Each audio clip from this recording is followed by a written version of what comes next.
नमस्कार, नवतेज टीवी देख रहे हैं आप और मैं आपके साथ हूं चंदा यादव। बिहार में तेजी से बदलते राजनीतिक घटनाक्रम पर बिहार विधानसभा के नेता प्रतिपक्ष विजय कुमार सिन्हा ने कहा कि हमारा नेतृत्व सामूहिक और सक्षम नेतृत्व है और राष्ट्र हित में ही निर्णय लेते हैं और लोग उनके निर्णय का स्वागत करते हैं। भाजपा का हर कार्यकर्ता एक सैनिक के रूप में कमांडर के आदेश को मानता है। वहीं आरजेडी नेता सुधाकर सिंह ने कहा कि अंतिम फैसला पार्टी आलाकमान लालू प्रसाद यादव ही लेंगे। उन्होंने कहा अभी नीतीश कुमार और सरकार को लेकर कोई चर्चा नहीं हुई कि हमारा नेतृत्व सामूहिक नेतृत्व और सक्षम नेतृत्व है और राज्य हित राष्ट्र हित में ही निर्णय लेते हैं और उनका निर्णय स्वीकारता नहीं है, लोग स्वागत करता है। नीतीश कुमार जी अगर आते हैं तो राष्ट्र हित में होगा ये एनडीए के साथ और सीएम बनेंगे तो हम बता रहे हैं कि मेरा नेतृत्व जो भी निर्णय लेते हैं भारतीय जनता पार्टी का हर कार्यकर्ता एक सैनिक के रूप में कमांडर के आदेश को मानता है। कोई भी निर्णय राष्ट्रीय अध्यक्ष लालू प्रसाद जी को लेना है। विषय बहुत साफ है कि जो लोकसभा का चुनाव है उसको लेकर के विस्तृत चर्चा हुआ, बाकी निर्णय लालू प्रसाद।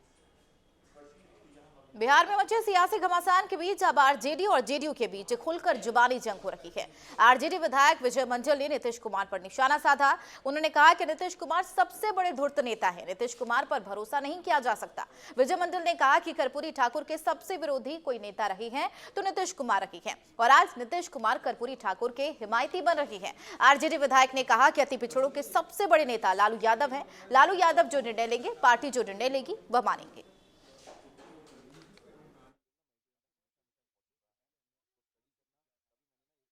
बिहार में था 78 में जब कर्पूरी ठाकुर ने आरक्षण लागू किया था, उसके खिलाफ लाला लाजपत राय भवन में एक सेमिनार हुआ था। उस सेमिनार की अध्यक्षता किए थे और उसका उद्घाटन सत्येंद्र नारायण सिंह किए थे। वो मीटिंग किसके पक्ष में था? कर्पूरी ठाकुर के खिलाफ था और एक कर्पूरी के वफादार बने हैं। अति पिछड़ों का अगर बिहार में सबसे कोई बड़ा विरोधी नेता है उसका नाम नीतीश कुमार है। बिहार में कई कलेक्टर उनके जाति का है। लालू प्रसाद ने सब कुछ सहा, कुछ नहीं बोले, जो ही चाहते थे वही करते थे। राजस्थान बीजेपी के प्रदेश अध्यक्ष सीपी जोशी ने विपक्ष के इंडिया गठबंधन पर जमकर हमला बोला। सीपी जोशी ने कहा कि विपक्षी दलों का यह गठबंधन बेमेल है। उन्होंने इसे मजदूरी का नाम करार दिया। बीजेपी नेता ने कहा कि इंडिया गठबंधन के नेताओं को अपना एजेंडा और नेता घोषित करना चाहिए। देखिए, इंडिया गठबंधन तो एक ऐसा गठबंधन है जो बेमेल है, जो कभी एक दूसरे की शक्ल नहीं देखते थे, एक दूसरे का मुंह नहीं देखते थे, एक दूसरे से बात नहीं करते थे। वो मजबूरी का गठबंधन है। और आप देखें, बंगाल में जाने से मना कर दिया, उनको नेता मानने से कोई स्वीकार नहीं कर रहा उनको कोई अपना। तो ये गठबंधन किस बात का है? क्या इस बात का कि 370 हट गई, अयोध्या में राम मंदिर बन गया?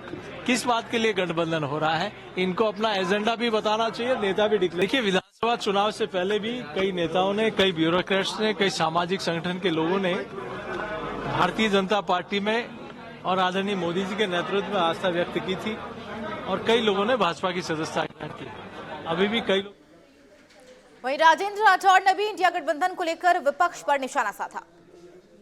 स्थिति में बदलाव, उस पर टिप्पणी करने का मुझे अधिकार नहीं, पर मैं ये कह सकता हूं कि जो गठबंधन बना था इंडिया, उसको इंडिया गठबंधन आने वाले समय में तार तार हो जाएगा। कहीं का ईंट कहीं का रोड़ा, भानुमति ने वो जोड़ा, वो बात चलने वाली नहीं है।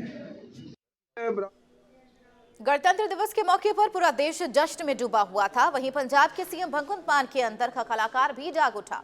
उन्होंने गवर्नर हाउस में कार्यक्रम के दौरान मौजूद अधिकारियों और नेताओं की डिमांड पर पंजाब का बहुत ही प्रचलित गीत छल्ला माइक पर गाकर सुनाया। अल्लाह करे जे मुड़ियावे सोना,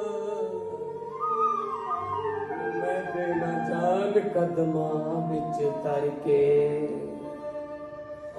नीरल मिल सैया पानी नू गईया,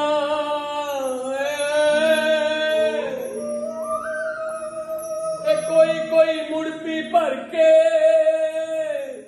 जिन्ना भर के सिर ते तरिया, पैर तरन डर डर के, मैं अन्ना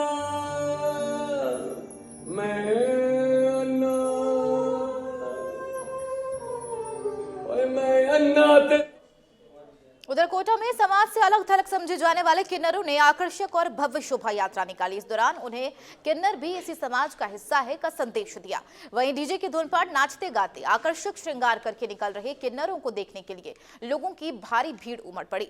दरअसल कोटा में किन्नर समाज का 10 दिवसीय सम्मेलन चल रहा है और इसी के तहत कोटा के दादाबाड़ी राजधाम आश्रम से त्रिपुरा तक किन्नर समाज ने शोभा यात्रा निकाली। इस शोभा यात्रा में किन्नर नगर भ्रमण पर निकले बग्गी में किन्नर समाज के गुरु सवार होकर बैठे हुए थे।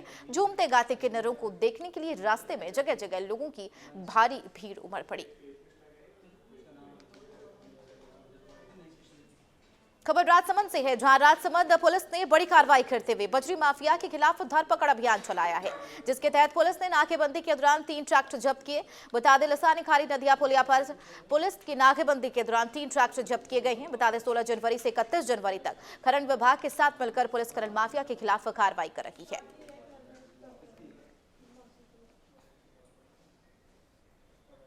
बुलेटिन में फिलहाल मेरे साथ इतना ही। बने रहिए नवतेज टीवी के साथ। नमस्कार।